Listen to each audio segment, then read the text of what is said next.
Hello everyone, welcome in my first video concerning linguistics.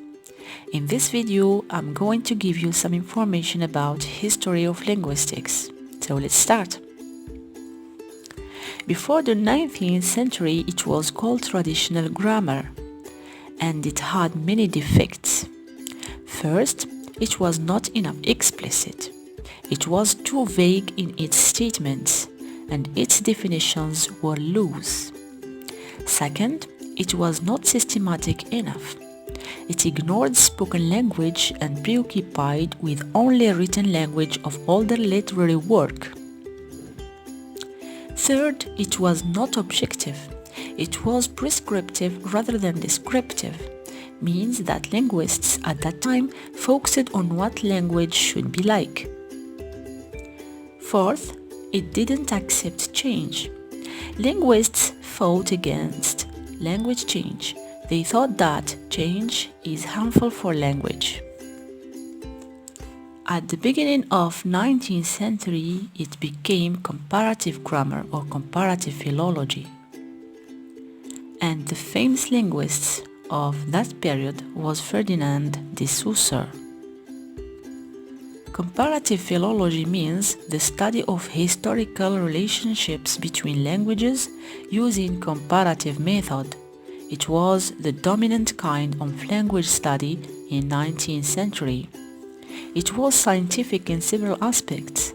However, it narrowed down the concept of language study to a study of the history and genetical relationships of languages and of the written records that were available.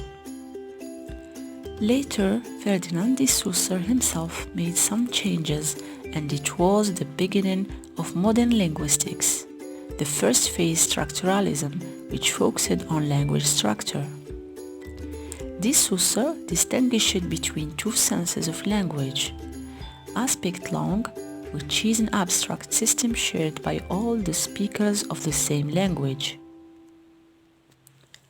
aspect parole, which refers to the real speech of the individual, the concrete side of language. Also, de Saussure made a clear distinction between synchronic and diachronic approaches of language. Synchronic approach investigates the state of language at a particular phase of its development without allusion to its history. Time factor is irrelevant. Diachronic approach, in contrast, is the study of the language evaluation through different periods in history. Another thing made by de Saussure is the distinction between syntagmatic and paradigmatic relationships. Syntagmatic relationship is the horizontal or linear relationship among the different words of a sentence. That is to say, the first word of a sentence stands in syntagmatic relationship with the second word, and it goes on up to the last word. It is a relationship based on the syntactic requirement of a sentence. Paradigmatic relationship is the vertical relationship that exists among the words belonging to the same grammatical class that may be substituted for one another. This relationship is based on the systematic organization of a language. Last important thing that Ferdinand de Saussure did is to interest in spoken language as well as written language and describe current spoken languages, not dead languages. Functionalism, the second phase of modern linguistics, started at the beginning of the 20th century with Leonard Bloomfield, who focused on the function of language units. Leonard Bloomfield became the father of modern American linguistics. He and his followers dealt with phonetics, phonology, morphology, and syntax, but rejected semantics. They used a strictly formal analysis without reference to meaning, and it was based on an examination of distribution and constituency. The distributions are complementary distribution, contrastive distribution, and free variation.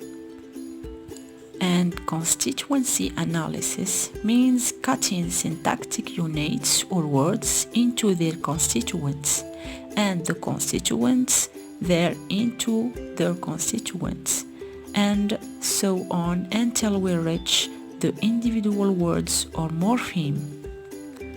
At mid of the 20th century, generative linguistics emerged with Noam Chomsky, due to lots of ambiguities which constituent analysis could not resolve.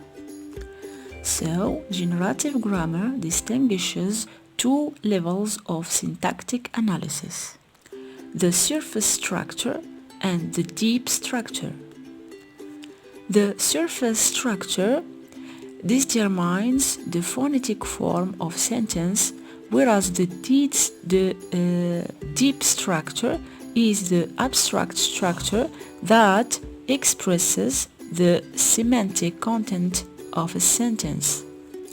Chomsky holds that linguistics should be primarily concerned with universal grammar, exemplary the principles that are the properties of all human languages.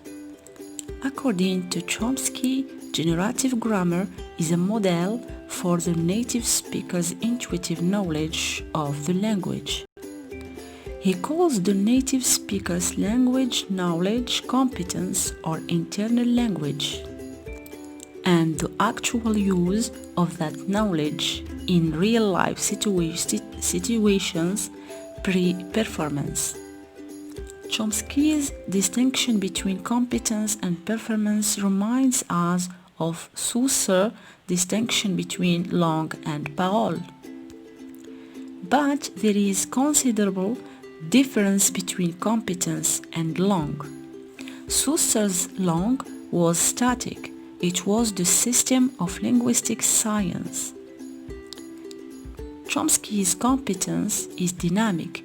It puts the generation of sentences in the center of attention.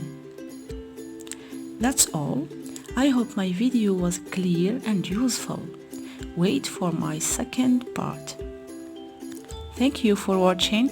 Please share and subscribe.